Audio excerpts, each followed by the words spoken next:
ಮಾನ್ಯ ಮುಖ್ಯಮಂತ್ರಿಗಳಿಂದ ಫೆಬ್ರವರಿ 24 ಹಾಗೂ ಮಾರ್ಚ್ 1ರಂದು ಅಭಿವೃದ್ಧಿ ಕಾಮಗಾರಿಗಳ ಉದ್ಘಾಟನೆ ಹಾಗೂ ಶಂಕುಸ್ಥಾಪನೆ. ಡಿಸಿಸಿ ಸತ್ಯಭಾಮ.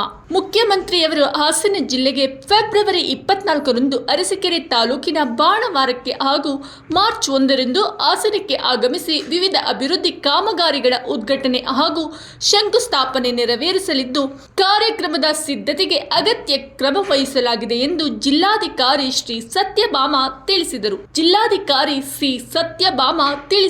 ಜಿಲ್ಲಾಧಿಕಾರಿ ಅವರ ಕಚೇರಿ ಸಭಾಂಗಣದಲ್ಲಿ ಗುರುವಾರ ಮಾಧ್ಯಮಕ್ಕೆ ಮಾಹಿತಿ ನೀಡಿದ ಅವರು, ಫೆಬ್ರವರಿ 24ರಂದು ಬಾಣವಾರದ ಸರ್ಕಾರಿ ಪ್ರಥಮ ದರ್ಜೆ ಕಾಲೇಜು ಆವರಣದಲ್ಲಿ ಕಾರ್ಯಕ್ರಮ ಆಯೋಜಿಸಲಾಗಿರುವ ಕಾರ್ಯಕ್ರಮದಲ್ಲಿ ಅಂದಾಜು 14 ಕೋಟಿ ರುಗಳ ಕಾಮಗಾರಿಗಳ ಉದ್ಘಾಟನೆ ಹಾಗೂ ಅಂದಾಜು 138 ಕೋಟಿ ರುಗಳ ಕಾಮಗಾರಿಗೆ ಶಂಕುಸ್ಥಾಪನೆ ನೆರವೇರಿಸುವರು. ಕಾರ್ಯಕ್ರಮಕ್ಕೆ ತಯಾರಿ ಮಾಡಿಕೊಳ್ಳಲಾಗಿದೆ. ಸಾರ್ವಜನಿಕರು ಹೆಚ್ಚಿನ ಸಂಖ್ಯೆಯಲ್ಲಿ ಆಗಮಿಸಿ ಕಾರ್ಯಕ್ರಮ ಯಶಸ್ವಿಗೊಳಿಸುವಂತೆ ಮನವಿ ಮಾಡಿದರು.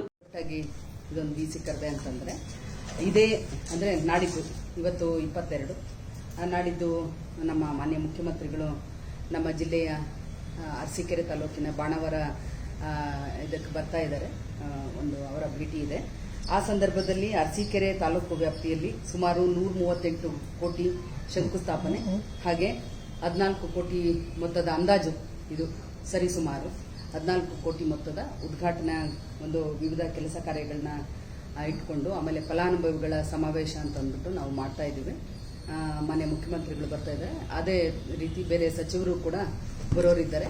ಅದನ್ನ ತಮಗೆ ನಂತರದಲ್ಲಿ ತಿಳಿಸಲಾಗುವುದು. 24ರಂದು ಮಾನ್ಯ ಮುಖ್ಯಮಂತ್ರಿಗಳು ಬರ್ತಾರೆ. ಆನಂತರ ಮಾನ್ಯ ಮುಖ್ಯಮಂತ್ರಿಗಳು ದಿನಾಂಕ 1ನೇ ತಾರೀಕು ಮಾರ್ಚ್ 1ರಂದು ಹಾಸನ ಜಿಲ್ಲೆಗೆ ಬರ್ತಾರೆ. ಹಾಸನ ಹೆಡ್ ಕ್ವಾರ್ಟರ್ಗೆ ಬರ್ತಾರೆ. ಆ ಸಂದರ್ಭದಲ್ಲಿ ಸುಮಾರು